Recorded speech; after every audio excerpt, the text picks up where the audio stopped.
మీరు పవన్ కళ్యాణ్ గారు చూస్తున్నారు కదండి, పవన్ కళ్యాణ్ డిప్యూటీ సీఎం గా ఎలా ఉన్నారు ఏంటి ఏమైనా అంటే మీరు? అంటే పవన్ కళ్యాణ్ గారిలో ఆయన సినిమా వాడిగానే చూసేవాళ్ళు ఇంతకుముందు జనం. అతనిలో చిత్తశుద్ధి ఉంది అని జనం నమ్ముతున్నారు. చిత్తశుద్ధి చిత్తశుద్ధి అంటే సిన్సియర్ గా చేస్తున్నారు అని.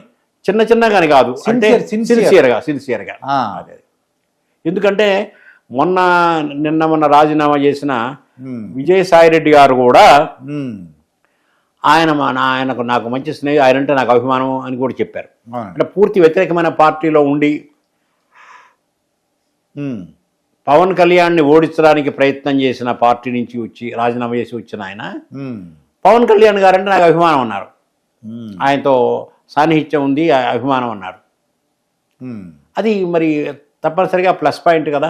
అవునండి. అంటే ప్రతిపక్షం వాళ్ళ చేత కూడా మెప్పించుకున్నారంటే ఇంకా రియల్ గ్రేట్ కదా. మరి డిప్యూటీ సీఎం గా మీకు అంటే రోడ్లు వేయించారని, తర్వాత నిక్కచ్చిగా మాట్లాడేస్తున్నారని చెప్పేసి ఉంటున్నది. మంచి రోడ్డు వేస్తే మంచిదే కదండి. రోడ్డు వేస్తే అభివృద్ధికి సంకేతం రోడ్డు అనేది. అవునండి.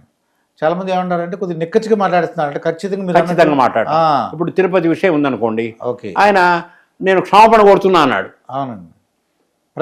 ప్రజలను అడిగారు. ఆయన డైరెక్ట్గా బాధ్యుడు కాకపోవచ్చు, కానీ ప్రభుత్వం తరఫున బాధ్యత తీసుకొని ఉప ముఖ్యమంత్రి హోదాలో ఉండి ఆయన చెప్పారు. అది దాన్ని జనము గౌరవించారు. ఇంకా మిగతా అంటే సినిమా వాళ్ళతో ఏమైనా పరిచయాలు ఉన్నాయి సార్ ఏమన్నా? మరి నాకు పరిచయమే సినిమా వాళ్ళతో. ఈ పద్మశ్రీలు పద్మ విభూషణలు కొద్దిగా ఆడవాళ్ళకి తక్కువ అంటే అనిపిస్తుంది మనకి.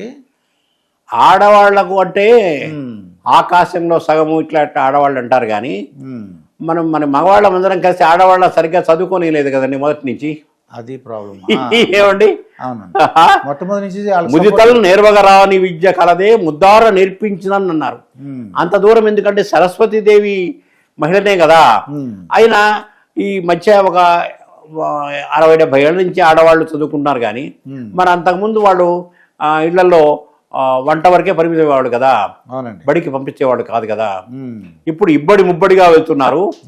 మరి మగవాళ్ళకి అసలు ఉద్యోగాలు వస్తాయో ఫ్యూచర్లో. ఆడవాళ్ళు అయితే తిరగరు కదా, హాయి కూర్చుంటారు, సీట్లో పనిచేస్తారు. మగవాళ్ళకైతే రకరకాల వ్యాపకాలు ఉంటాయని సరిగ్గా పనిచేయరనే భావం కూడా యాజమాన్యాలకు కలుగుతుంది. ఆడవాళ్ళకి అన్ని ఉద్యోగాలు వస్తాయి, ఎక్కడో తడుక్కుమని మెరవచ్చు మగవాడు. అలాంటి రోజు కూడా ఇప్పుడే వచ్చింది, భవిష్యత్తులో ఇంకా రావచ్చు. మీరు ఏ బుక్స్ రాశారంటండి మీరు? నేను రాశానండి. ఏంటి బుక్స్ అంటే శతకాల్లాగా 70 పుస్తకాలు రాశానండి. అందులో 40 శతకాలు. కొద్దిగా హాస్యం మీద ఏమన్నా రాశారా? శతకాలన్నీ కూడా నేను సీరియస్గా రాశాను. అంటే అక్కడక్కడ నా స్వభావం కొద్ది కొంత హాస్యం వస్తుంది.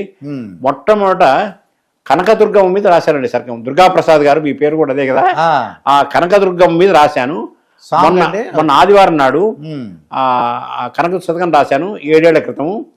ఈ మధ్య కనకదుర్గమ్మ మీద పాట రాశాను. ఆ పాట ఆడియోను మొన్న ఆలయంలో, కనకదుర్గమ్మ వారి ఆలయంలో ఆదివారం నాడు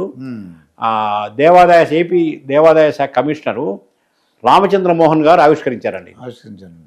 పాట మీరు రాశారండి? నేను రాశాను పాట. అది సత్యదీప్ శర్మ గారు, రాయారావు వీళ్ళందరూ కలిసి దానికి పాట రూపంలో తీసుకొచ్చారు. ఆడియోది ఆవిష్కరణ జరిగిందండి. దానికి మరి ఎంత డబ్బులు ఖర్చు అయినాయి? అంత ఎవరికి వాళ్ళు? అవన్నీ పాపం సేవా కార్యక్రమంలో జరిగినాయి. మా మిత్రులు రాయారావు విశ్వేశ్వరరావు గారు బాగా దానికి తోడ్పడ్డారు. నేను రాయడం వరకే. ఓకే. అదేమన్నా జ్ఞాపకం ఉందండి ఆ పాట ఏమన్నా?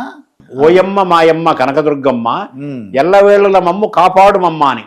ఓకే. అది ఆ సాంగ్. అది దాంట్లో విశేషం కూడా రాశానండి.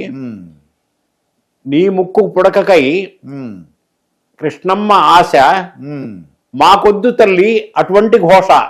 అంటే ఆ కొండ మీద ఉంటుంది కదా కనకదుర్గమ్మ, ఈ కృష్ణమ్మ పొంగి అవస్థ ప్రళయం కదా, ఆ ఘోష వద్దు అన్నా నేను.